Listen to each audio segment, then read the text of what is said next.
am from beyond. Listen, and all you desire will be yours.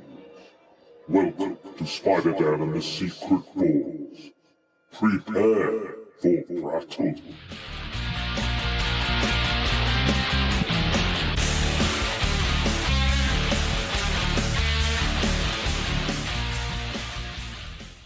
Welcome to the very first page of Apocalypse, a chronicling of every chapter of the 90s X-Men comic book event of biblical proportions, the Age of Apocalypse. I'm your co-host, the ever uncanny, ever astonishing Spider-Dan, and I'm joined by my comics in motion compatriots, the merry mutant Max Byrne, and the #1 Magneto fan, Dave Haller A.K.A.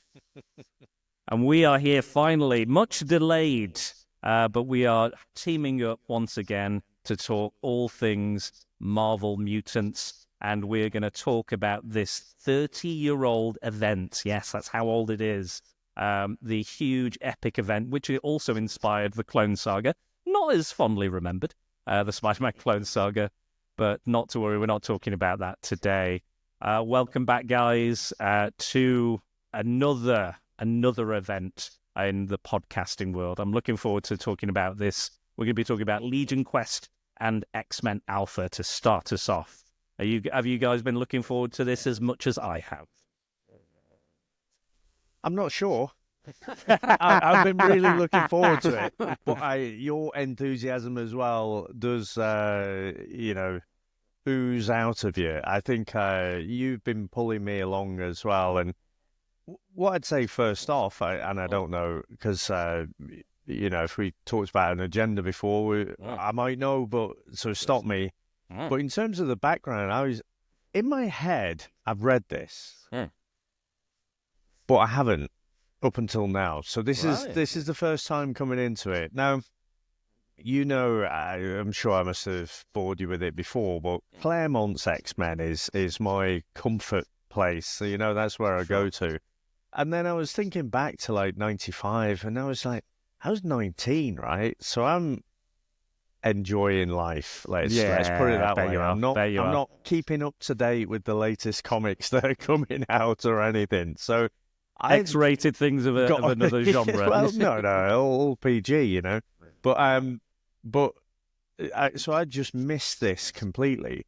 And it was in the 2000s when I kind of re-engaged back with comics. And then, you listen to various podcasts and stuff, and you're reading around, and honestly, dipping back into the X-Men, I was like, what the fuck is going on? I had no idea about anything. And so you hear about this Age of Apocalypse storyline, how it changed all the runs on everything, pretty much. It's a massively ambitious project. So in my head, I've kind of convinced myself, well, I've read it, and I kind of know about things like Dark Beast, different characters, and it subverts the whole thing with Magneto and Xavier and whatever. And then I started reading it, and I'm like, no, I haven't actually sat down and read these issues. So I just want to thank you, because it was your brainchild to come up with this. And so I think the other thing, I tend to avoid 90s comics unless I really have to. Again, I was aware of the, all like the Jim Lee artwork, the Rob Liefeld stuff, it just blew up and blew up and blew up. And so in my mind, I kind of avoid the 90s comics unless, something like Infinity Gauntlet, something iconic to go back to. So, yeah, and I think going through this, it'll force me to maybe challenge some of my perceptions about 90s comics as well. Well, I'm a 90s bitch, Dave, so I'm always up for 90s comics. That's my era. As divisive as it is, I think there's some good stuff in there, maybe even in the Clone Saga itself, as much as I'm making fun of it. I've probably opened myself up there, haven't I? Maybe one day. List. Maybe one day. You never know. We could do this all again. But yeah, this is probably one of the best received kind of events, and still talked about to this day as being one of the absolute top tier. And again, it was kind of a slapdash thing. I think it was inspired by the original one man's worth in the animated series that me and Max talked about, I think, in that very first Examining X-Men episode. And that kind of led, I think it depends. I think the guys are like, no, it was a totally original idea, and it was Jubilee, and she was going to come back, and it's a different X-Men altogether, and she's out of place, apparently. But whatever the reason and however we get here, we have begun. What about you, Max? Have you read it before, or was this the very first time?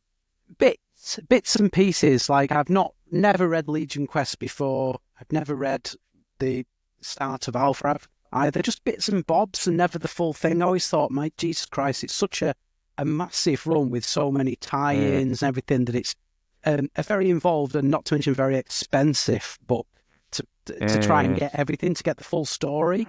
So no, I just bits and bobs. And I'm a bit like Dave. I'm not the biggest 90s comics fan. The 80s is the 80s, and then sort of the noughties, if that's the correct terminology, onwards. That's the 90s is, I mean, this comic is so 90s, it's unbelievable. Oh, God. It is. Yeah, if someone 90s, said, it hurts. Oh, Christ, yeah. If someone said, what's a 90s comic? You just go, ta-da! But that's not about even the foil gold print. Foil. Yeah, I was going to say the gold foil print is so 90s. Absolutely. It is, isn't it? It is. Yeah. But that's not a bad thing. It really isn't. But it's very much a time capsule of its time. But just reading these first couple of volumes, it's really hooked me in. At first, I was thinking, God, what have I got myself into here? What have I agreed to do? Yes. But then reading it properly and actually sitting down and getting involved with it, I absolutely am in hook, line, and sinker. I can't wait for the ride we're going to go on, and hopefully people are going to go on with us.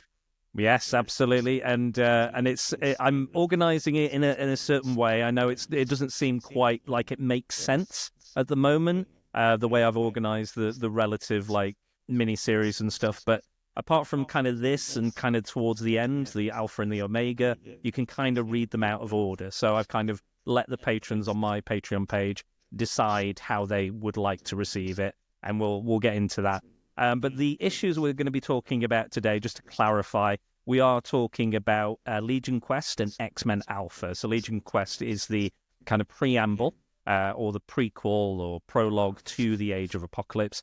And then we're going to talk about X-Men Alpha, which is the introduction of this new timeline, this very different X-Men universe that we're looking at. So we're focusing on the issues of Uncanny X-Men 320 and 321, the regular X-Men title of 1441, Cable 20, and then again X-Men Alpha #1. These are written by Scott Lobdell, Mark Waid, Fabian Nikiza, I want to say, Jeff Loeb, and with art by Roger Cruz, Andy Kubert, Ron Garney, Ian Churchill, and Steve Epting of Captain America fame. Now, there is even more issues that I could have included, but I was trying to make sure everyone had the kind of was able to get the issues. If they were on Marvel Unlimited, you can buy collections, digital collections, and I've gone with the most modern one because there's less of them. So there's less for people to buy. As Max said, it can get a bit pricey when it comes to buying all these. So if you want to be a true completist, then you can read X-Men 38 and 39, X-Factor 108 and 109, and Uncanny X-Men 319 as well. So there's not that much connective tissue other than Mystique trying to kill Legion and then causing him to awaken, which again we'll get into. And then there's a really good issue with Iceman, and which kind of hinted that he might be gay even back in the 90s, very subtly hinting. And then we have the introduction of a very 90s character you guys will love called Adam X, the Extreme. So if you ever want to read his kind of early introduction, I think he was supposed to be the third Summers brother, but then I think they were like, no, it's a little too 90s. We'll pull back on Adam X, the Extreme, I think. Just a little too extreme for us. But yeah, so you can have a look at those issues if you want, but you don't necessarily need to enjoy the issues we're going to talk about today. So Dave, I know you are great at kind of introductions and synopsis for Legion Quest. I was wondering if you could provide one for us, if you could, as best you can. Well, I I summarised my notes. Let's start off with that because Yes. I read this over a few weeks, and honestly, it all smushes into one. But let's say, so X-Men 38 is where I started. So Professor X defects, Professor X detects an anonymous disturbance caused by his powerful yet mentally unstable son, Legion, also known as David Haller. The X-Men learn that Legion plans to reshape history to fulfill his father's dream of peaceful coexistence between humans and mutants. They prepare to confront him before it's too late. Meanwhile, Cable warns that tampering with time could have catastrophic consequences. Certainly. Absolutely. So, my first question, guys, is, do you know much about Legion? Were you familiar with Legion? I know there was a TV show from FX a while back with Dan Stevens as that character. I don't know if you were familiar that Xavier even had a son. Yeah, he has the most amazing haircut I think I've ever seen. He looks like the guy at a house party. It is quite an impressive haircut. So you can tell he's a Ronken. Straight off the bat. Very Super Saiyan going on kind of thing. Yeah, absolutely. It is an impressive construct. I knew of Legion of David Haller. Yeah, I don't know every detail, his intimate biography. No, I can't pretend I do. But I was certainly aware of his existence. Yeah, quite like the TV show as well. I thought it was an interesting show and a quiet taste. Yeah, definitely. I watched the first season, but I don't think I carried it on. I'm not sure if it improved or got worse or what have you, but I enjoyed that first season. What about you, Dave, apart from the TV show? I knew him, and I think I've read some later stories where he's sort of used just as a plot device, really, not really digging too much into the character. What I'd say is, I always, again, had this perception of him being more sinister than he actually is. So even the way he's represented on the covers really makes him look quite evil. He's kind of gangly, isn't he? He's got the mad hair, but he's usually got some kind of devilish grin or something on his face. And actually reading the stories, you just realise he's quite tortured and what he's trying to do is just massively misplaced, as opposed to being genuinely someone who's evil. So yeah, I did watch the TV show. As more interested in what's his name from Flight of the Conchords, Jermaine.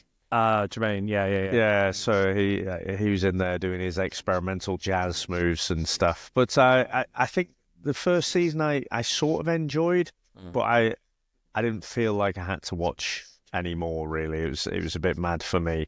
But yeah. So knowing he exists, but without really knowing the character, I'd say. Yeah. He's an interesting character. He was created by Chris Claremont, so during his New Mutants run, New Mutants got really dark, like with the Demon Bear storyline and Bill Sienkiewicz as well. One of my favourites. Yeah. It's strange that they're younger characters, but their storylines were so much darker.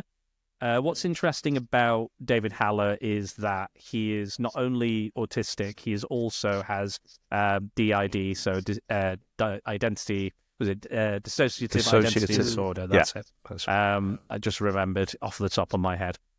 So he basically has different personalities, and they have different powers themselves. So like pyrokinesis, telepathy, telekinesis. And then towards this storyline, he was possessed by the Shadow King, which is again the villain in the show and the villain of Charles Xavier, the inspiration for the X-Men. And he possessed his body and tried to torture Xavier and the X-Men. And this kind of actually reunited the X-Men in a sense, because they were all in X-Factor and X-Force and all these different things. So they all kind of come back together and battle the Shadow King. And this leaves Legion in a coma.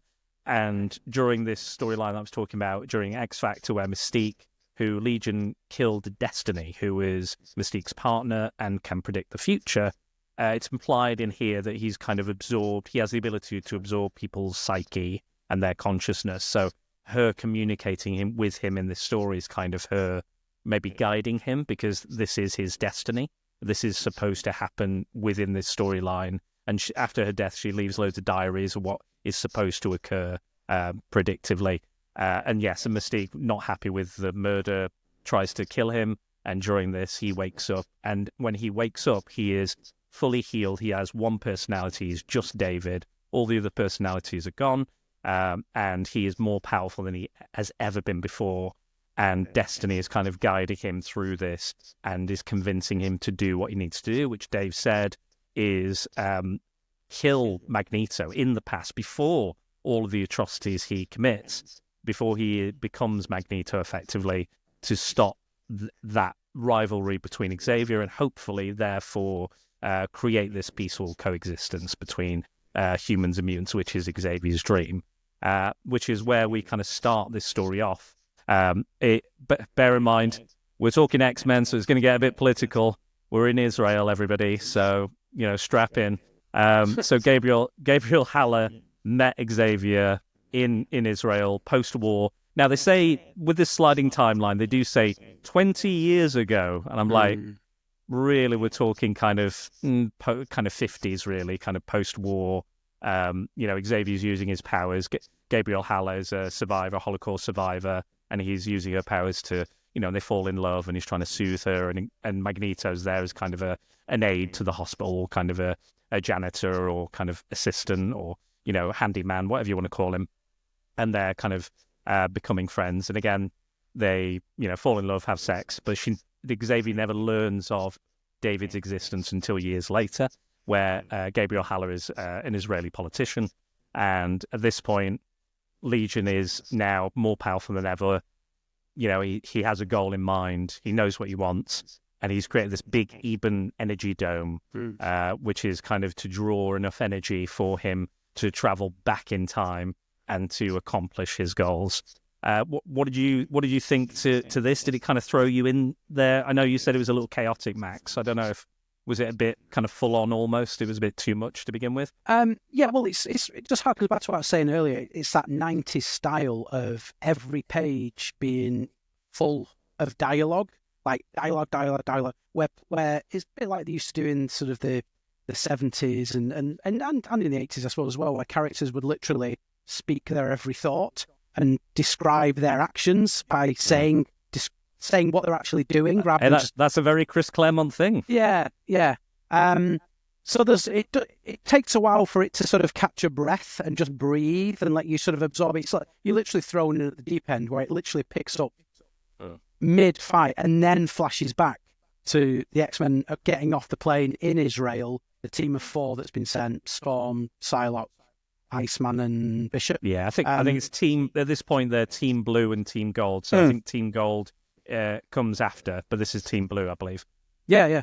So it does take a while just to sort of at least give you a bit more of a status quo of what's going on, why they're there, what David's doing, what he wants to do. But I do like it. I mean, despite the fact that I think it's very chaotic, I like the breakneck pace. I think it works really well, and that sort of race against time. It's a really cool sort of collection of issues. I think it never stops moving forward.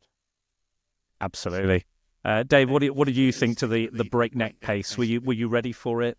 I don't think I was. I mean, the premise is quite straightforward, isn't it? Like you say, David. It doesn't matter how he got there, but basically he's cured. He's more powerful than he's ever been. It's almost Deadpool kills the Marvel Universe type thing, and then he has this idea, and it's almost like the baby Hitler and thing, isn't it? Should you go back and kill baby Hitler? I did find it chaotic because it had me wondering. That's a whole soup of thoughts. Like you say, as soon as I realised they're in Israel, it's like, I wonder how this is going to go. I wonder how this is going to stand up with where we are right now. Yeah. But yeah, I'm keeping track of all the characters. And then I started to also think, again, can't help but be a nostalgia berry. And just, I love the 80s X-Men so much. Now, they did go off in space and, they did all this stuff. But for me, it's almost where you can see how the X-Men got so popular. And I do think the animated show had something to do with that as well. But the storylines that inspired the animated show were so good as well. But when you're creating all these splintered storylines and you got these alternate characters and stuff, I can understand why a lot of comic fans would turn their back on the X-Men, because it's just like, I have no idea.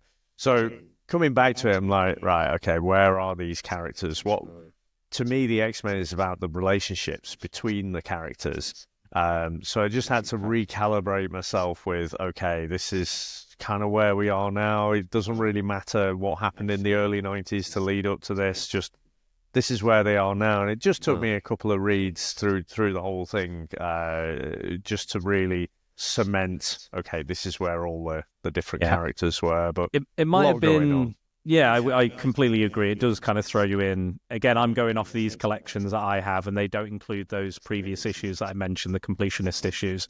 But I think it might have been beneficial for you to read them, because there is one which is kind of like, what is the status quo? Because I think Lobdell or Nikisa had come on board, or they'd swapped books over. I think, one or the other kind of came on, and there was kind of a status quo kind of book going, this is where the characters are.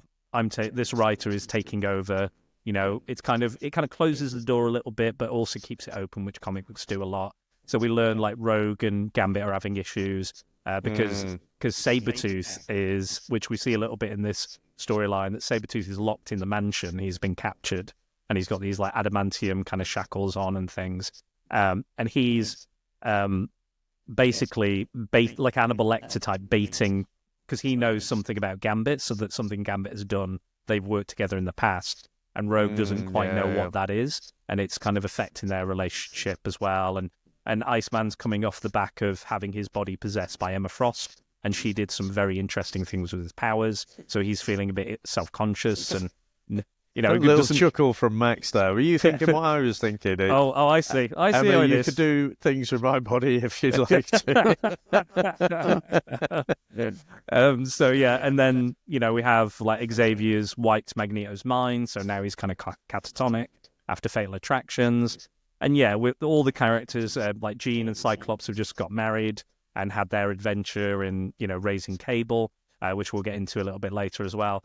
So that's kind of where we are, sort of. Beast is trying to cure the legacy virus that Strife came and did and brought to the world in Extinct. What was it? Which one's that? Executioner's Song. So many X's. We're all. That's kind of sort of where we are, but it's not going to be. The thing is, it's not going to be that important going forward. When we talk about X-Men Alpha, that's kind of the important thing. I think you were talking about Legion as a plot device as well, and I think there's a bit of an argument here that they needed something to get this moving, this storyline and this timeline cemented. I think maybe in some cases, I think maybe you could have done it in a different way, but I don't mind. I think the only person who kind of would do this would be David, knowing his dad and trying to prove himself to his dad and things like that. So I can kind of see both sides of the argument, that you could have done it in a different way, or there was another way to do it. But I can definitely see that it's a little bit like all at once, all of this is happening. And before we know it, the end of the issue is ended. They've attacked Legion. Jean's been left behind, but he's managed to suck the other X-Men into this time vortex and take them back to Israel in the past, where Magneto is still friends with Xavier. He's still walking. They've not revealed that they are mutants to each other, even though they've discussed the idea of it. Now, going into the past, they immediately, all of them, lose their memory straight away. Which so I don't know about you guys, but sometimes it made me feel like, you just took the wind completely out of the sails of the story. You've just gone, I don't know what's happened. I don't know why we're here. I don't know who we are. Why can I be icy? Why have you got a big M tattoo on your face? What's going on? They do seem to mention as well, like, this Asian woman has a British accent. And I was like, that's not really... Yeah, and I'm like, why is that so weird? Like, they don't mention she has purple hair or something like that, or that Storm doesn't have any pupils, but they're like, a woman, an Asian woman with a British accent. It's so strange. It never would have occurred. I went to racism. Have they never been to Britain? It's just ridiculous. I was in high school during the 90s, the late 90s, with an Asian girl with an English accent raised in England. I was just like, this was normal to me, but they're like, this is like, it's completely insane. It's completely different. And obviously there's the storyline where she swapped bodies with an assassin, and the assassin had died in her body and got the legacy virus. But yeah, it was just a weird thing for them to keep bringing up. I was like, I know. what is going on? It's tough because Xavier does the exact same thing later as well, when he's sort of like trying to make sense of the situation where, you know, these people coming from the future, and he's saying all these things, and then he slips in about the Asian girl with the British accent. Like, why belabor the point twice? It's so weird. And, you know, you've got a guy who can turn to ice. Fly. Yeah. No, it just seems odd that they keep bringing it up and mentioning it. It's like, it's the weirdest thing I've ever seen in my life. I was like, you've got the Watchers in this. You've got a Shi'ar fucking Empress. You've got people who can turn into ice. You've got a time-traveling autistic guy with DID, you know, coming back in time to kill his dad's best mate, you know. But this is the weird thing you keep pulling up. It's so weird, so strange, bizarre, just odd. But yeah, so I don't know if this kind of the idea of them lose it, all of them, because Legion loses his memory and all the other X-Men there, Bishop, Iceman, Psylocke, Storm, they all lose their memory. They're just there, and they're working on the docks, the X-Men, trying to figure out who they are. And then Legion's in the hospital again in the gown without his Super Saiyan hair. You know, did it feel like it was like, oh, I was just like, we were just kind of getting on board. We were all revved up. We were going at, 100 miles an hour straight into this adventure, and then like they just hit the brakes on it a bit too quick. I don't know about you guys. I completely agree with you. I think it just, like I say, it just stopped, and I was just puzzled. Like, why are you doing that? Because you have lots of meaningless dialogue. Like you say, I'd noticed as well, it seems a weird thing to keep coming back to. Of all the weird things, it's like, oh my God, but yeah, it just seemed like a weird thing to do, a weird choice to just make them all together, because we've never seen this before. No. Days of Future Past or whatever, they have their memories. So yeah, but I do feel like all the kinetic energy driving the story forward a bit just fizzled out a bit at this point. What about you, Max? Do you feel the same? To a degree, yeah. I mean, I like the fact that they established the new status quo of the characters being back 20 years hence. I guess it's the 70s. I guess. In the context of this story. Yeah, in the context of the story. It's the 70s. And I'm not understanding it. Despite the fact that, they've got other X-Men costumes in a duffel bag and what have you. And, despite the fact they've just got there, they've suddenly managed to get work as dock hands and things like that. It's a bit like, okay. I guess employment was on the up in Israel in the 70s. But it's an interesting one, but I don't mind it at all. I mean, it gets as it goes on, it gets more and more sort of dialed up. The ridiculousness and the heightened, just like, how can they outdo each other? I mean, we'll get to certain things in a moment, I dare say, with Legion's antics, which is bizarre to say the very least. Another strange choice. It definitely is, yeah. But then they do some other things as well. Where before all that happens, there's a scene with Magneto and Xavier in a bar, and they're sort of ruminating on, because at this point neither one knows about each other's secret mutant powers. They haven't revealed themselves to each other yet. And Xavier's sort of extolling about the possibility of Homo superior and how the future would look, and then they start this bar brawl, and Xavier suddenly becomes Chuck Norris. Like, there's a guy swings a chair at him, and I know they're saying, he knew you were coming, obviously he read his mind, so he didn't need to turn around. But he literally just puts his arm up and stops a wooden chair, just smashes to smithereens on his arm, and he just, it's nothing. Whereas, Xavier is despite that he's got his mental gifts, physically, he's this is pre him being crippled, but he's physically a normal man, quote unquote. And he just, he smashes a chair over your arm. You're going to be like, oh, my arm's broken or something like that. And he's like, whatever. And then takes him out with a roundhouse. Again, just surprising as well. Right at the end of the fight, again, Magneto gets involved. There's this massive, huge guy, pouring beer on this poor guy who hasn't got any legs, and I think he uses a term like calls him lame, or like he said, a cripple or something, and he's like, I don't like that word. And again, that's kind of foreshadowing because he's not going to have the use of his legs eventually. But then right at the end, they were like, Magneto's like, yeah, pretty good in a fight, Xavier, pretty good. He's like, yeah, it's my first one. And I was like, fuck off. Fuck off. They see a first one, blocking chairs with your arm. Get the fuck. It's like Michael Dudikoff in the bar, you know? He's just taking people out left, right, and centre. You know, the Israeli ninja. Exactly, yeah. You know, whether you can read people's minds or not, it doesn't mean you can, like, you know, use these sort of kung fu moves. Yeah, I mean, I know they're going back to the 70s where everyone seemed to know kung fu in the 70s. You know, everybody was kung fu fighting, but it's just like. Come on. But I don't know. I do love it, though. I do love it. Yeah.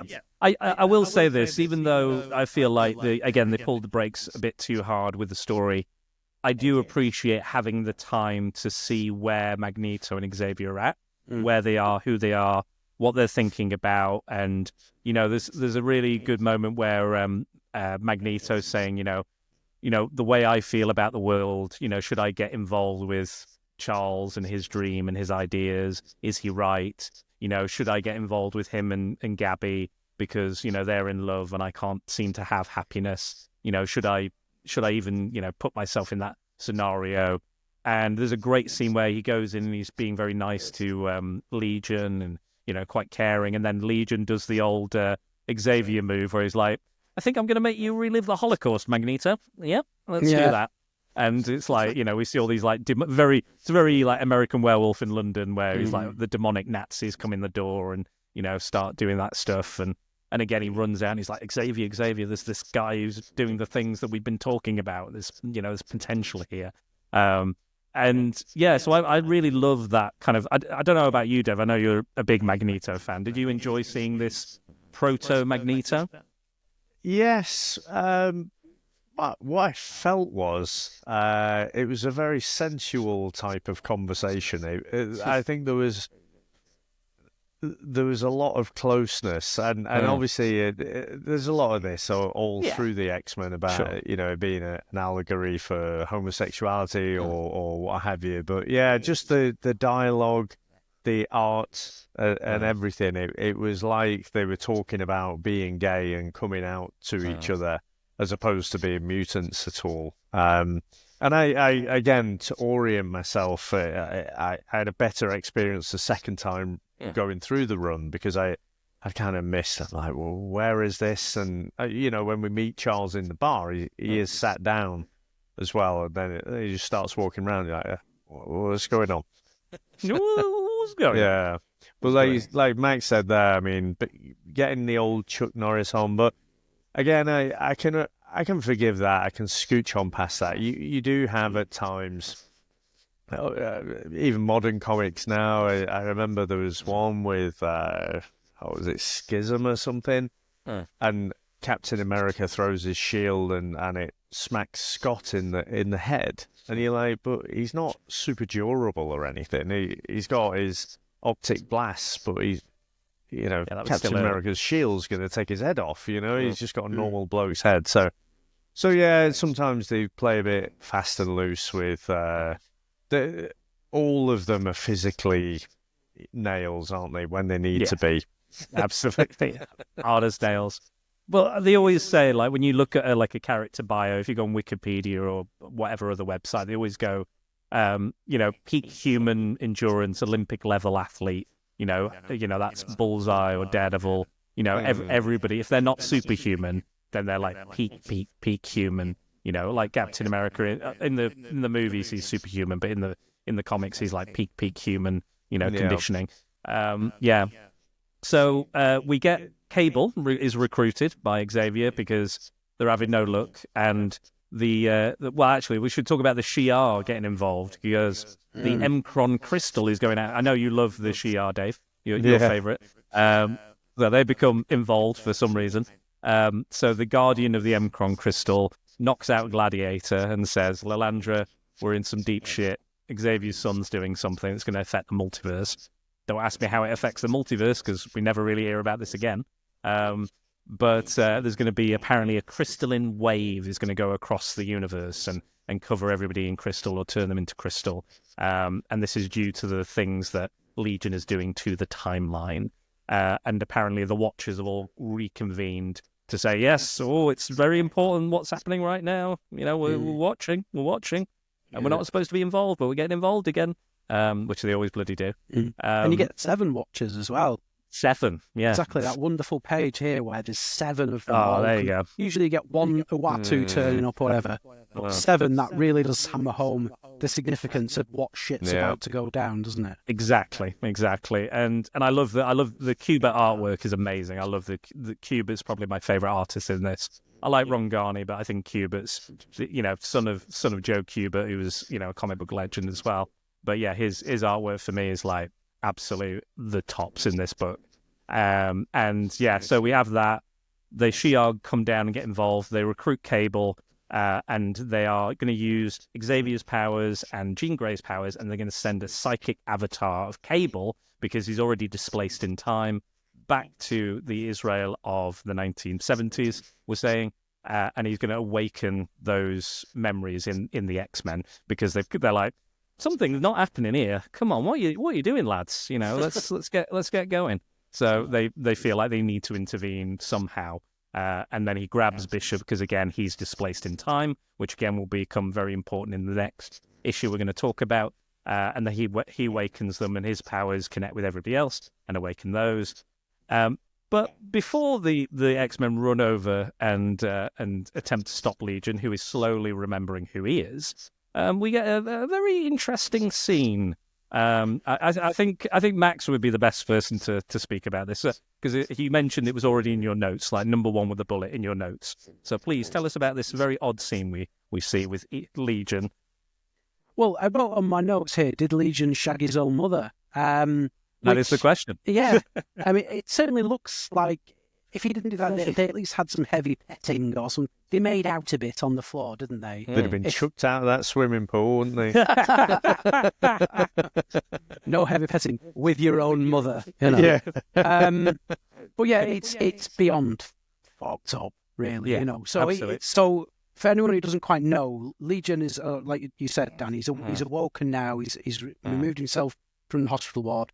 Comes across his mother, who's sort of sat in this garden area. Interesting choice of words. Yeah. Well, maybe he did. That's what we're here to discuss. We're here to find these things. It's all off panel. So we don't know. It's suggested, isn't it? So he appears to his mother, or he appears to her as he takes on the form projects into her mind that he is the form of Charles Xavier. So obviously that's the man she's in love with or falling in love with. And obviously, to her that's Charles. So they have a bit of a smooch, and then it ends up on the floor smooching. But then you think, David, that's your mother. You're her at this point. You're like her unborn child. This would be like John Connor being sent back in Terminator and making out with Sarah Connor. It's so weird. It just I read the page and was like, Jesus Christ! Any shred of sympathy I had for David, because you think he's gone. It's not his fault. Because he is cured. Like he says, Gabrielle Haller, his mother, while we're saying the Israeli army's thrown everything at him, Assad and what have you, and he's a god. He's effectively a god. He's not distracted now by all the problems he's had previously. He is fully focused, and he's fully focused on shagging his own mum for some reason.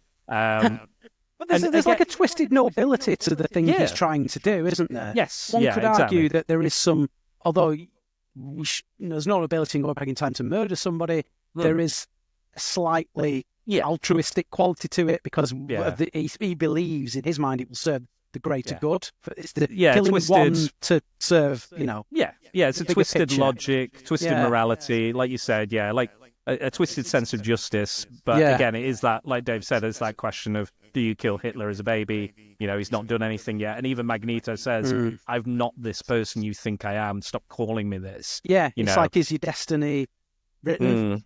Can you change your own fate, or is your fate sealed from the moment you're born? I don't know. We will see. But again, we don't see him have sex with his mum. It's, again, implied. But it does make me think of that song, I'm my own grandpa kind of thing. It's like, this is like an incest quadrangle where I'm thinking, this is weird. Like, is he his own dad? Is it not Xavier, but he's his own dad? I don't know. it's just a very odd thing in a, again, like the Psylocke thing. Like, why mention that? Why have this scene again? We never reference it again. It's never brought up again. We're going into a different timeline shortly. Why even do it? To be honest, why even do it? Like you say, you can kind of empathise with what he's trying to do and having this twisted way of doing it, but that seems unnecessary. It seems like an unnecessary side mission. Could have gone a different way in Back to the Future with Marty McFly and his mum, but he didn't. He resisted, but you could tell he was struggling with it. Whereas David just gone in there full bore. He did. I know. Well, is this never mentioned again in the ensuing 30 years of X-Men lore, Dan? Has anything ever harkened back to it? Not that I'm aware of. I've read some Legion stories after this, and like New Mutants and X-Men Legacy and things like that. But yeah, I think they're like, maybe we should best off forget this one particular There's probably some moment. fan fiction out there, isn't there? Oh, good God. Hope not. Bloody hope not. But yes, we are coming close to the end, so I'm going to speed through kind of the end of this story, and we can get on to X-Men Alpha before we finish.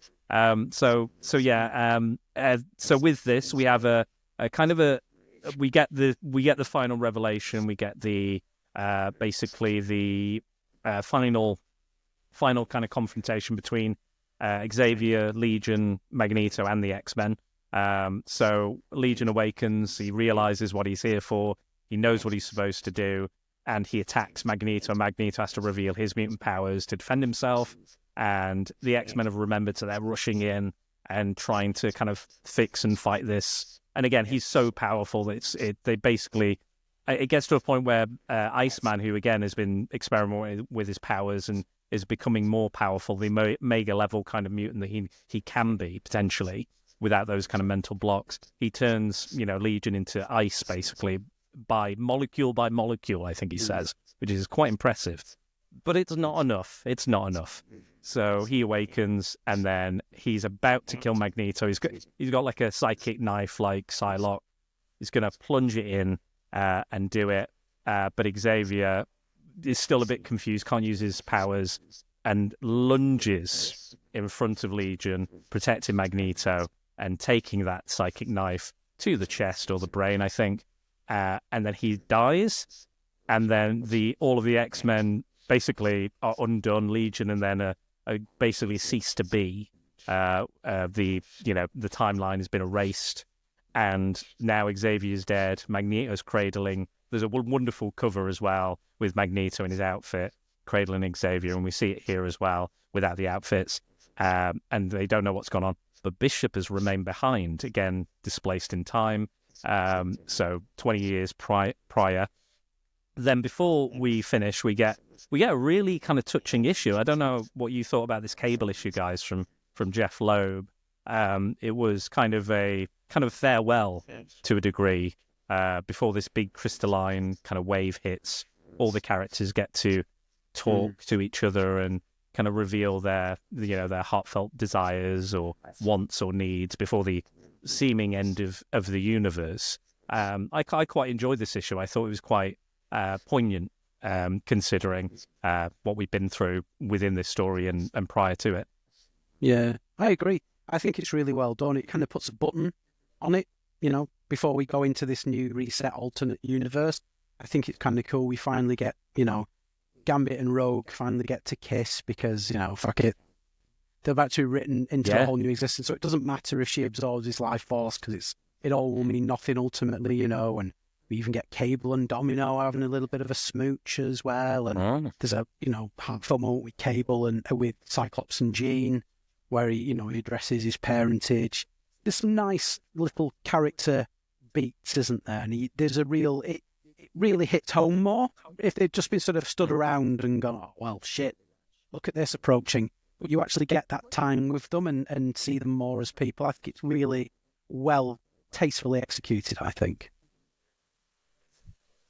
It is very somber, isn't it? It's almost like you imagine people who've come to terms with what's about to happen. You know, I don't know if you were terminally ill or maybe you were in the band on the Titanic or something, and you know, you know what's coming, and like you say, you just kind of hit the fuck it button. But yeah, it was. There's been a few issues, you know, like that done over the years that I remember. You know, there's like, I think there's Spider-Man issue after 9/11 and stuff, and it was all, you know, you used to comics again having that forward momentum with action and people bursting off the panel, especially in the 90s, whereas this was really quite a different issue.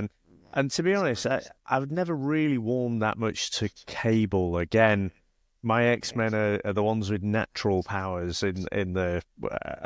I mean, even Wolverine, you could argue, but you know, you could get away with him. But like the Cable, the big guns and everything, the Terminator ripoff, I've never really warmed to him that much. But I must admit, reading this issue, I was like, again, maybe I might have to challenge my mindset and maybe go back, because it was only a short run, wasn't it? So Yeah. might have to go back and read that. Yeah, I'm not a big Cable fan myself, but you know, there's storylines and beats and things I appreciate. I think he only started working for me when they tied him in with, you know, Nathan, you know, Summers and that storyline. That was when it kind of started working for me. I think before that, he's just, you know, he's a Rob Liefeld character with lots of big pouches and a big gun. Yeah. You know, it wasn't initially the plan, but I'm kind of glad they did it, because I think I think they did it really well in X-Men 97 and used that character so well, which we talked about in length. So yeah, and I love that moment where she's like, he goes up to Domino and he's like, I'm really thinking we're, you know, going to be a good couple, and she's like, what are you on about? And he's like, nothing. He kind of walks away. He's like, I'm just a big joker. And then later on, she turns around and goes, actually, no. After she hears, you know, Jean and Scott reveal that they did raise him in the future in the adventures of Cyclops and Phoenix, which we've talked about as well. So yeah, I think that was a really nice moment that he already knew. He was like, of course I knew it was you, which was sweet. And yeah, and that Rogue Gambit moment's great. And even the bit with Xavier where it was like, what have I, you know, he has that moment with Lalandra, and then he has the moment with Scott and Jean. And even Angel, who's kind of started this brand new relationship with Psylocke, and they're kind of finding their way in the world together, and he misses her and he's worried about her because she's in the past, and you know, but he goes up to Beast and says, you know, I just wanted to let you know you've been a great friend to me, actually the best friend, and I really appreciate you. And again, really kind of touching moment for two of the OG X-Men to have that moment together, and Xavier like wondering if his whole quest and his dream was worth it, and has it made any difference? Has it changed the world? And Scott and Jean kind of recognizing that it has, and they wouldn't be the people they were without Xavier bringing them together, and they wouldn't have accomplished so much and saved the world countless times without Xavier and his dream, which again, very, very touching, and I think, you know, executed expertly, considering the very, you know, full-on 90s artwork, the very veins popping out and, you know, muscles and roid rage, that kind of stuff. And again, the pouches and the guns and the extremes of the 90s artwork. I think there's still some kind of beauty to it. They managed to, even through all that, get those emotions to play out and to affect you with the story. Yeah. No, it's very tastefully done, I think. It's not gratuitous. They actually break it down into a real human story at the end. I like it. And I also think as well, they do a really good job with the, I don't know whether you call it narration or voiceover, if you will, but all the green boxes that are basically describing to you what's happening, it does a really good job, I think, of laying it out a bit thick. You know, especially in the aftermath of Xavier's death, where everything, they get Legion and the X-Men who are there all get sucked away. It actually breaks it down for you, what causes that chain of events. It says it would mean David was never born. It would mean that the X-Men were never formed. And then even then, it when we move back into the not future, the present, it even then, with more narration and voiceover, explains the status quo with everyone else there. Even lets viewers know where Magneto is at this point in the future. And like you said about how he'd nearly been lobotomized, you know, left almost catatonic. It harkens back to that as well and lets you know. So I think it's really well done. It's a really good coda that literally just puts a full stop on the whole existing Prime timeline and sets you up for where we're going next. It's really cool, I think.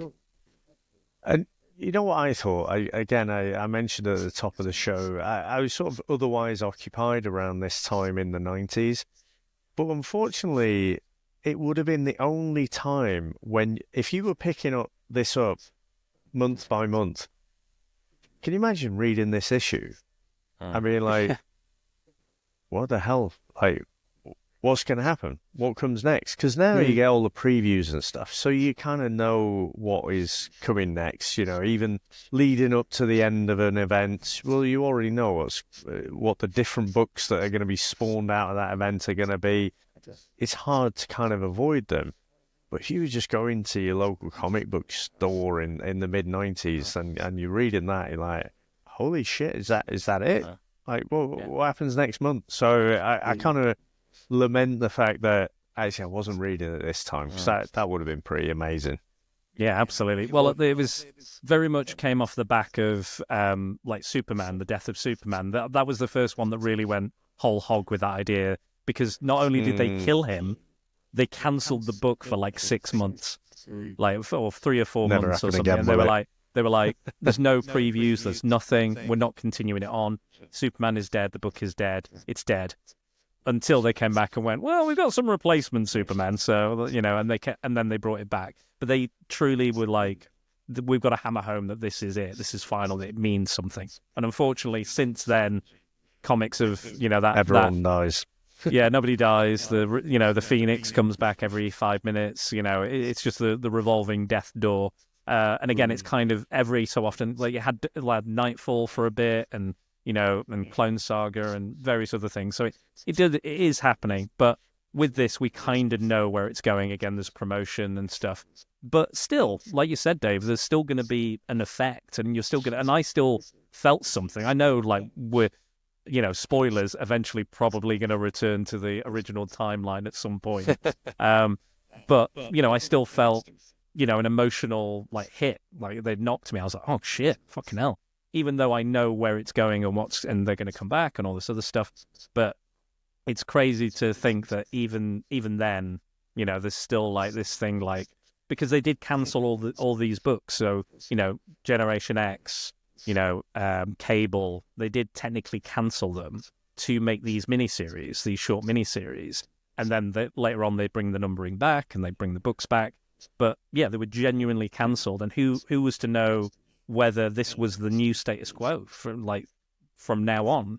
Because it, like you said, like Max said, it's a long, big fucking event. It's not something that's short in any means. And again, it is segmented, and again, you can read them in isolation. If you just want to read Weapon X, you can do that. If you just want to continue reading, you know, Generation X, you can do that. Excalibur, whatever you want to read, that is possible. But to get the whole kind of event, this is where we're up to, and this is what we're led into. And now we have X-Men Alpha. Now, this is the establishing of these new characters, this new timeline, but it's modern day, so it's not back 20 years later. It's what the modern day X-Men would look like were Xavier to have been dead. Now, during Legion Quest, we also get a cameo from himself, the bad boy Apocalypse, who awakens because of the surge in mutant abilities and powers, which shouldn't have happened 20 years prior. He's awakened early, and he even says, like, Sinister told me it wouldn't happen for another 20 years, but it's happening now. And because of that, we lead into X-Men Alpha, which is 20 years later, Apocalypse is running North America. Seems quite similar. Seems quite topical almost, that we have a despotic leader of North America absolutely trying to genocidally ruin everything for everybody of all shapes and sizes. Bit far-fetched, isn't it? Yeah, maybe. I know, right? It's not. Yeah, it never happened. No. Never happened. Never happened. You know, people getting, you know, all sorts happening to them. Yeah, bloody hell. Unfortunately, is the age of Apocalypse. It may be in our timeline. If only we can reverse it. Maybe there is something we can do, hopefully. But yes, going into X-Men Alpha, guys, this is a whole new world. The characters are familiar to a degree, but they're still different at the same time.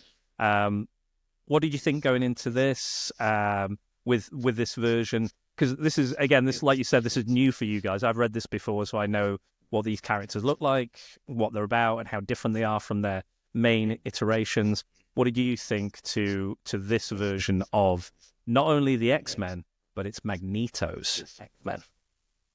I think it's very cool. I think what's ultimately so impressive is the amount of world building that you get in a relatively short space of time. You know, this isn't just like what's happened next to one or two characters. This is like the entire cast of the X-Men and the X-Men Rogues Gallery as well, to give them all, and they're not just all in one situation. You've got you've got Wolverine and Jean Grey as a sort of operating pair. You've got Magneto and his X-Men over here. You've got Apocalypse and his acolytes over there. You've got Sinister with his adopted boys, the Summers boys. Everyone's in different parts of the sort of the status quo doing their own different things. So the amount of sort of creative power this must have taken to dream not just up, this is what we're going to do, we're going to change the timeline and blah, blah, blah, but then have to sit down and go, right, which characters are going to be where, who's going to be aligned with who. It must have taken a really long time to sort of figure all this out and put all this together. But to put it all together in such a relatively concise volume is really impressive, I think. They cover a lot of ground in a really short space of time. I think I love this book. I think it's absolutely superb.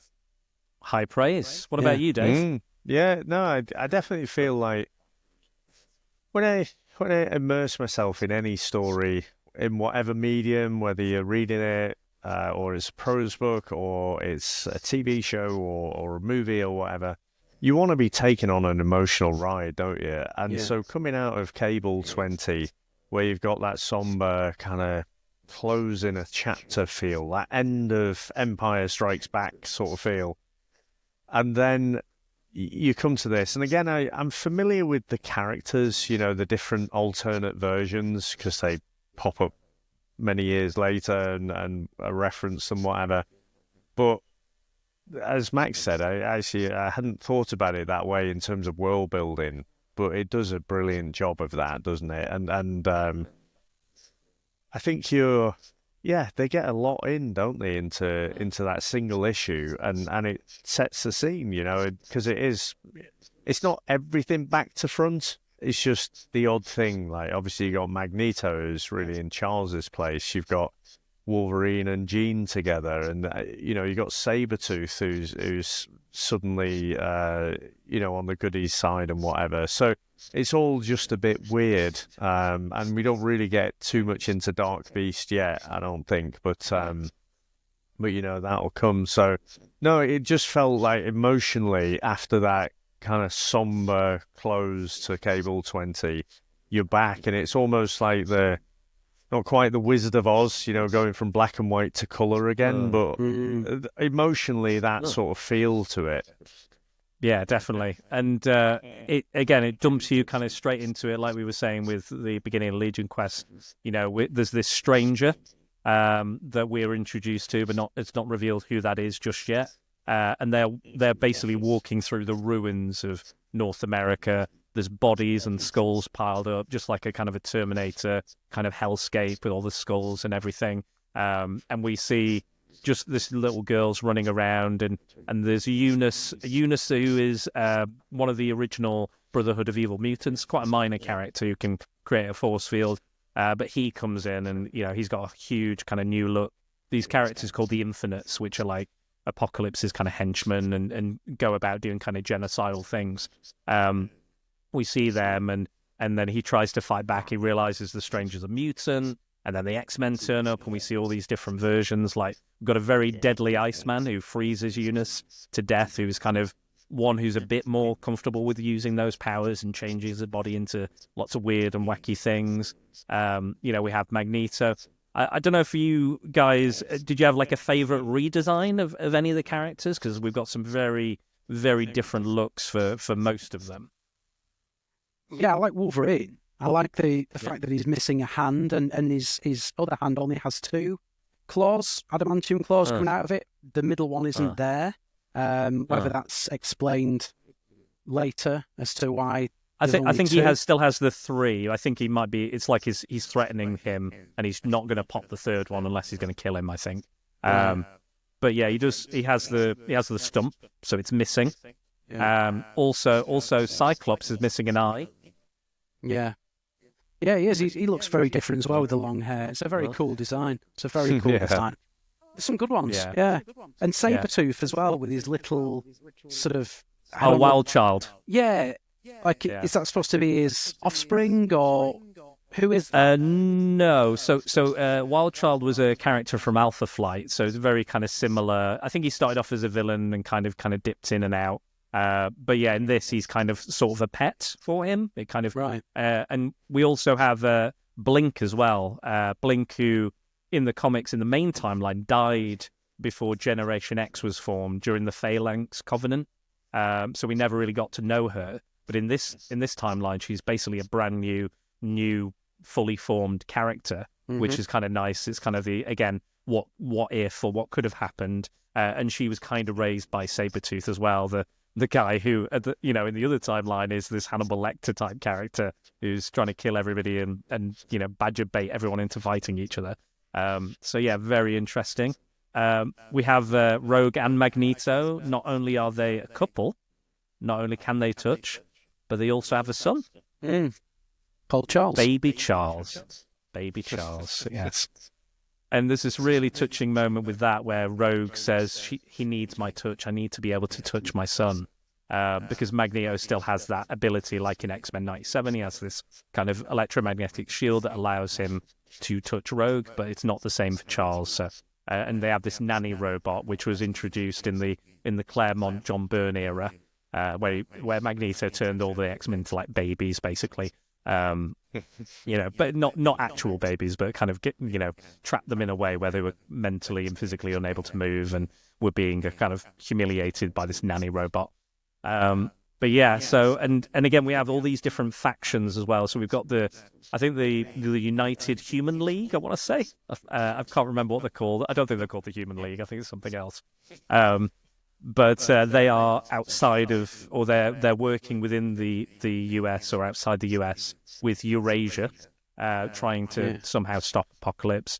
The Human League and Erasure working together. It's like synth pop Depeche heaven, isn't Mode it? came along as well. Exactly. This is it. This is what horrible post-apocalyptic madness is this that's teaming up.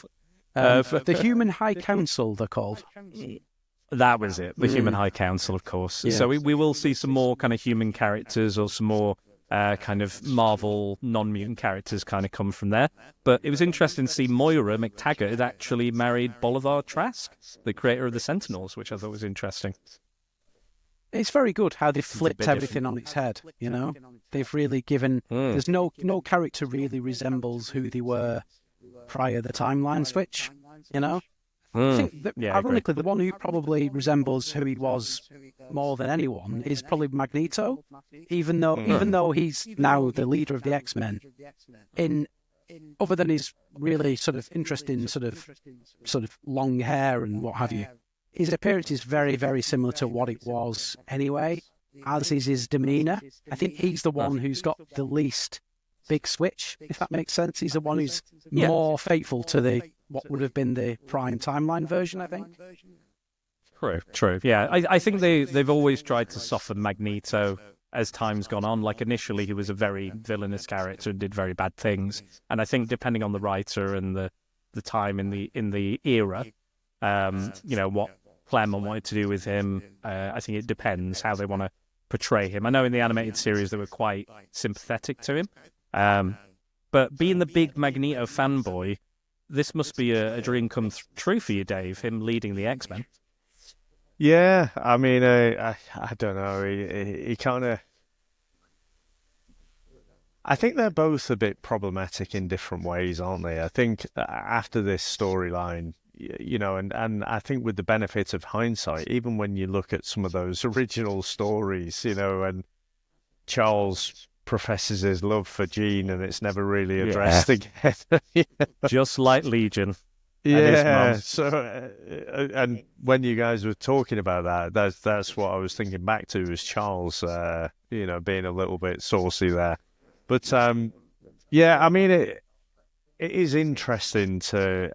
I think I'm influenced by that early sort of '86 Secret Wars run.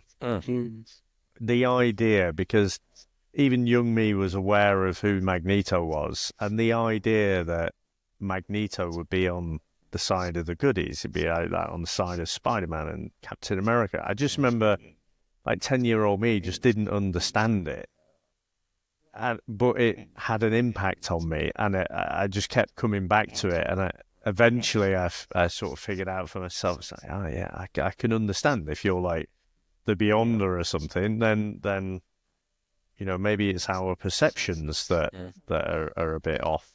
But yeah, I don't think they played around too much with Magneto. In all honesty, I was thinking back to your question about the character designs. I mean, I think the biggest swings, if you like, are Sabretooth and Beast, aren't they? Because like, you know, well-read, you know, intellectual Beast, and then you've got this evil Dark Beast. But like the things Sabretooth has done, the idea of him in an alternate universe, you know, if he made some different choices, he'd suddenly be this virtuous character. But there's a piece of artwork with him, which is like the most 90s thing. He looks like Strong Guy. I don't know if you can see that. Yeah, I can see that. It's just utterly ridiculous. Huge chest. Yeah, and the arms. But actually, I kind of like what they did with Nightcrawler. With Nightcrawler. Yeah. I mean, they've kind of souped him up a bit, haven't they? You know, and again, it's not really in keeping with his character.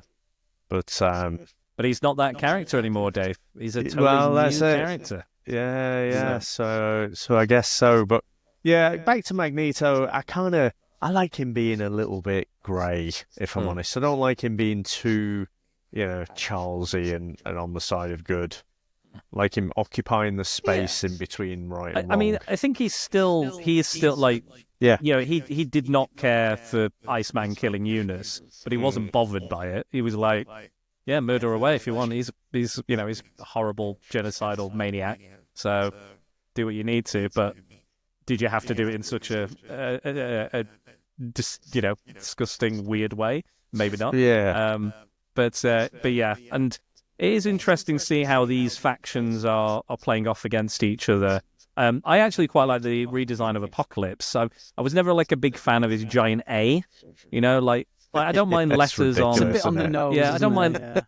Yeah, I'm like I remember like in the '60s when they did the original kind of Mandarin design. You know, this Chinese character, you know, supervillain, and they put a big M on his chest. I was like, he's Chinese. He's not going to put a big M, an English M, on his chest, is he? It doesn't make any sense. You know, I just, it's just ridiculous.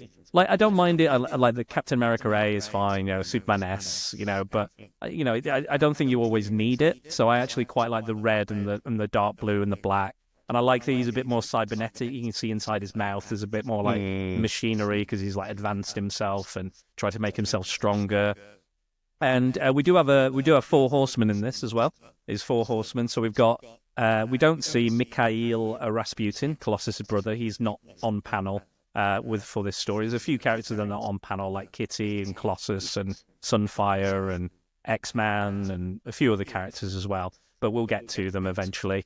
And we also have Abyss, who I think is an original character for this timeline. I don't think he is based on anybody at all. He did make an appearance in the X-Men Legends 2 game as well. And then we also have Holocaust, who is Apocalypse's son. That name would be changed because Jewish people found that offensive. So they did change his name to Nemesis later on down the line. But then I think they restored Holocaust a little later down the line again. Depending, but and then who was the fourth one? Oh, Sinister, Mr. Sinister, who again part of Factor X is they're in these pens and they're experimenting. Beast is doing illegal experimentation, which is not allowed apparently, is illegal, not done. I guess that's because of the strongest will survive kind of idea.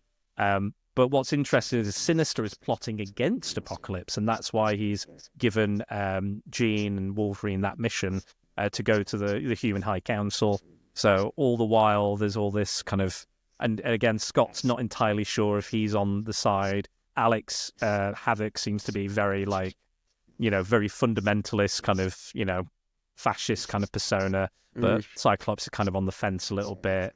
And we have all this other stuff going, and slowly but surely, again, we learn that the stranger is Bishop, who was trapped in the timeline and has now seen time progress, but it's messed with his brain a little bit, so he's not quite who he was. He's kind of a bit messed up. He can remember the timeline, and he's kind of blaming Magneto for it. And Magneto is not being fully honest with Rogue or any of the other X-Men on what's going on and why this guy is so strange. And Rogue experiences some of it when they combine their powers together. She's like, I can see this previous past. I can see you doing things and us fighting and us being together and us, what is going on. And then eventually he kind of starts forming a plan together.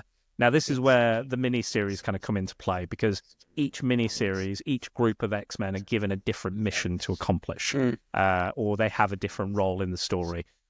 Most of them meet with Magneto and he gives them one, or again, Weapon X and Wolverine and Jean Grey have their own mission. Factor X is just there doing their own thing.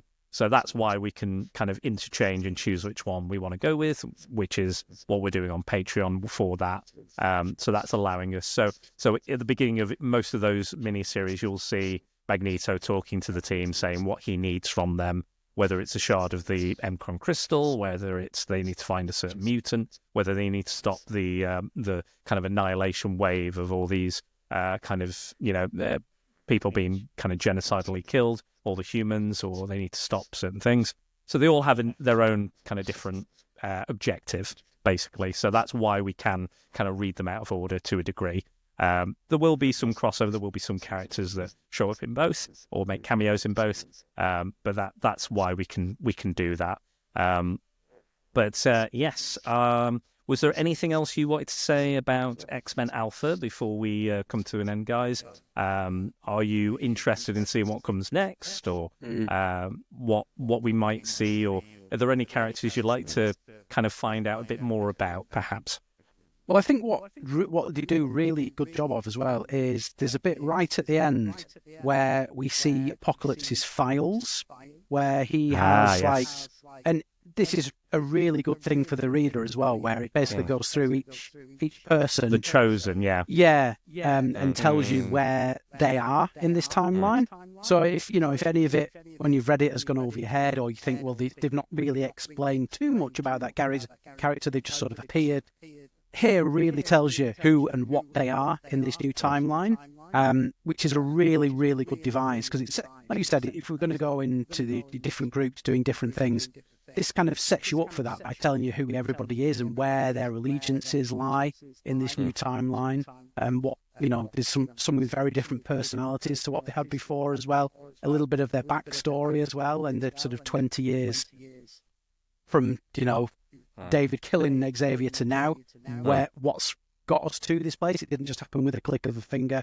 What Apocalypse did between then and now. So it's very, very active, I think. It really does bring you back in. And Charles Xavier even has his own page. The fact that he's been dead 20 years, where Apocalypse sort of ruminates on this man, and, he says, why is it that death was not the end of this one, He lives on, he's dead. Yes, of course he's dead, but he lives on, and he casts a big shadow. And obviously now, like you said, Magneto's been woken up to what should have been, not what was, but what should have been, as opposed to what is.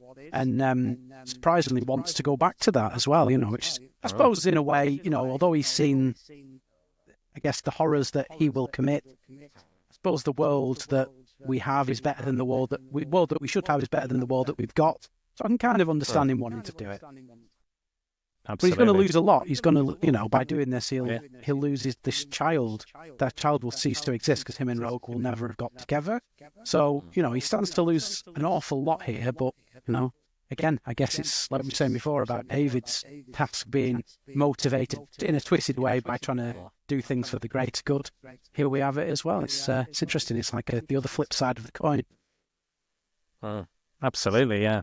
Very good point. A very good point of what he could lose, and again becoming the man that again he didn't want to become, or he didn't think he could become. He's seeing that again, like David was saying.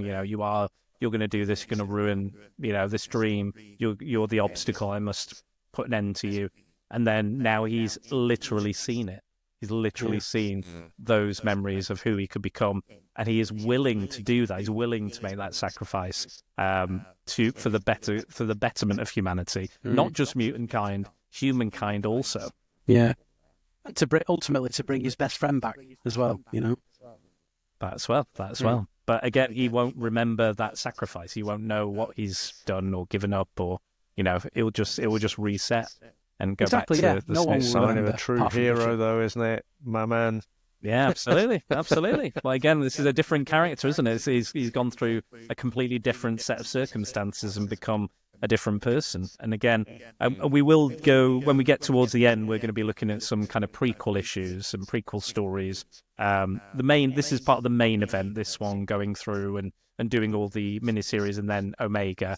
And then we've got kind of the prequel stories, or what happened in the build up towards this point in time. So we are definitely getting there. Dave, anything else you'd like to say before we wrap up? No, I think my preconceptions about 90s comics and the art style in particular, I would say more so in X-Men Alpha, is just it sort of makes me smile, not in a nostalgic way, but just in oh my God, like, this is ridiculous. But the underlying story has got me really excited. So I just want to say thank you again for championing doing this project, because, again, I'd fool myself to think, oh yeah, I've read this thing, but I absolutely haven't. And you know what? Because I'm going through Marvel Unlimited, which I think pound for pound is the best value app that you can get out there. But I tell you, piecing together these issues is non-trivial, because if you go to the event, it gives you a load of stuff out of sequence, out of order. And they have a suggested reading order. Yeah. So yeah, it can be a bit confusing. And that's why I think it's better for us to do miniseries by miniseries, because it's just a little bit more like, okay, we can focus on this one thing, and then the next episode we can focus on the next thing, and it's just one thing. Because I think if we did that reading order, not only would it confuse us, I think it would confuse people who want to read along as well. And again, I know that me doing it like this, or us trying to piece it together miniseries by miniseries, might be confusing as well, but I think this is the best possible way we can break it down for us as a podcast, and for people to kind of, as long as you own all the books, or you own the miniseries, or you own Marvel Unlimited, or paying for Marvel Unlimited, you can find what you need to find. And again, if you want the digital version or physical versions, they are out there. I guarantee this will be reprinted this year anyway. I think we'll get a new printing and a new omnibus of this storyline anyway, due to it being the 30th. I think the last time they released it was the 25th anniversary, the last collection. So I think we'll get that again this year. But yeah, overall, I really appreciate you guys coming on board. I know this is to fill our void, our X-Men 97 void, because again, that has been delayed due to many controversies that we won't get into, unfortunately. So we were really, geared up to do that. And again, that was the plan. It was supposed to come out this year, but it is not so much happening anymore. But I'm glad you guys are enjoying it. I do think 90s comics do get a bad rap a lot of the time. I think there is good stuff in there. There's good creators, good work. I think you have to sift through a lot of shite, but I think there is quality stuff. Even in these big, kind of silly, massive events, there are some like genuine crumbs of, gorgeous writing and artwork and things. And I think we do get into that, things like, 90s was shit, 90s was shit. I was like, you talked about like 10 whole years. You're saying there's not one good comic in that period from Marvel or DC or elsewhere. Of course there is. Like, it was the biggest, it's the most successful comics had ever been until the kind of bottom fell out of it, and the speculation boom and everything. But it was as big as comics had ever been. They haven't been as big since. They never will be either, no. And they never will be, yeah, exactly, because it's TikTok and, Fortnite and all this other stuff. We won't get that again. It's not going to happen. the opposite is going to be true. So going back and looking at these events, I'd love to look at some other events from the 90s, maybe sometime in the future, maybe like a Nightfall or a Death of Superman or a Batman No Man's Land. Or amazing stuff. I mean, me and Tony started the Clone Saga, so maybe we'll jump back on that again and have a look at that. So, yeah, but no, I'm glad you guys are on board. I'm really enjoying it. I'm glad you guys have enjoyed this. Again, I think it has its moments where it's not great, but I think that on the whole, I think it's a good kicking off point. And next time, as decided by the patrons, we're going to carry it on, and we're going to be looking at Weapon X. So this was the book that took over from Wolverine. So Wolverine will be our lead character along with Jean Grey, and we'll see what they're up to next time. But yeah, I'm looking forward to that one. Again, I like Wolverine, but I'm kind of sort of glad we're getting him out of the way sooner rather than later to a degree.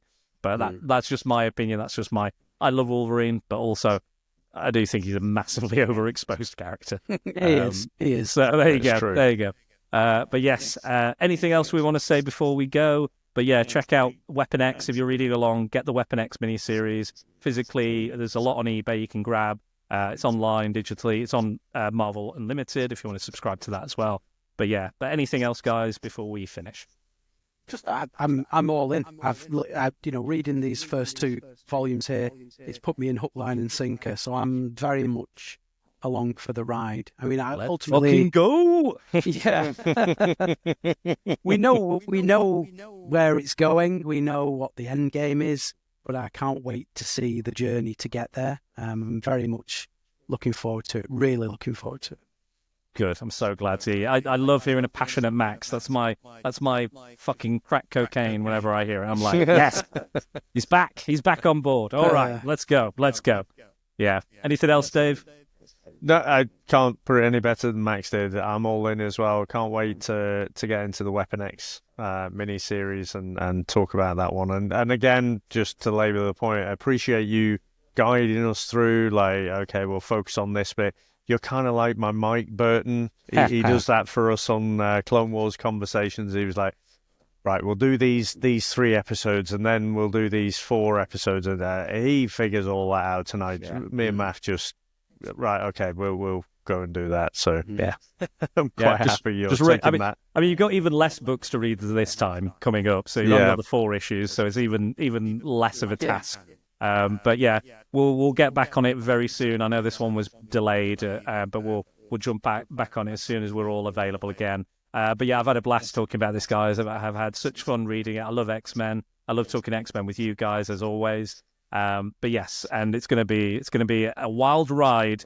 Lots of different adventures, lots of different takes on different characters. Again, I've half forgotten most of this. I'll be honest. So I'm looking to remember, much like Dave in the Clone. In the Clone Conversations, Clone Wars Conversations, I know he's seen it before and he's half forgotten it. I've half forgotten this, so it's going to be. I'm going to enjoy reliving it, but also vicariously living through you guys experiencing it for the very first time. And please, if you have any opinions, if you're reading along with us, let me know. I know Paul Mellors messaged me and said how much he enjoyed this comic, which I really appreciate, and he's read along. So yeah, anybody else, if you're reading along, let us know what you think. Tell us what you like. Has this podcast inspired you to give it a go? Maybe. Who knows? But I think it's time to close the book on this chapter. And next time we'll be back with Weapon X, with our merry mutant Max and Dave Horrocks. All right. See you guys. Again, this is available not only on my feed, Spider-Man Secret Wars, but on Comics in Motion. And if you want to watch the video, it'll be available on YouTube as well. So go check it out. Go get stuck in to the Age of Apocalypse.